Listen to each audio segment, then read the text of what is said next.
अस्सलाम वालेकुम वरहमतुल्लाहि वबरकातुहू। आज हम दुनिया और आखिरत में भलाई की वो दुआ याद करेंगे जो सही मुस्लिम की हदीस नंबर 6333 और बुखारी शरीफ की हदीस नंबर 4522 में है।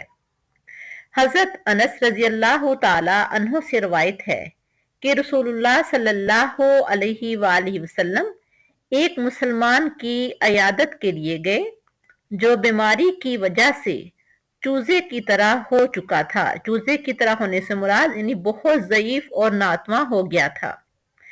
आप सल्लल्लाहु अलैहि वसल्लम ने उससे फरमाया, तू कुछ दुआ किया करता था या अल्लाह से कुछ सवाल किया करता था? वो बोला, हाँ, मैं ये कहा करता था, या अल्लाह, जो कुछ तू मुझको आखिरत में अजाब करने वाला है और दुनिया वो अजाब मुझे दुनिया में ही कर दे।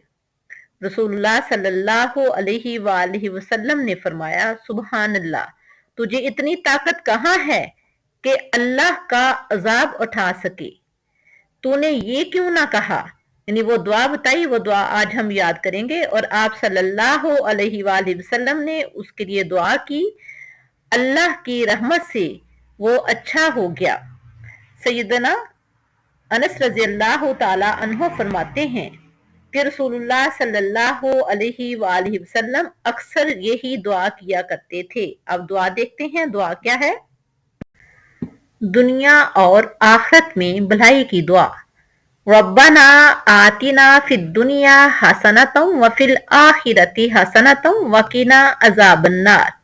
फिर देखें, रब्बना आतिना फिद दुनिया हसनतम व फिल आखिरती हसनतम वकीना अजाबन्नार।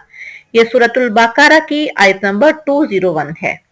अब इसका तर्जमा देखते हैं। ऐ अल्लाह, हमारे रब, हमें दुनिया में भी भलाई अता फरमा और आखिरत में भी भलाई अता फरमा और हमें अजाब जहन्नम से महफूज फरमा।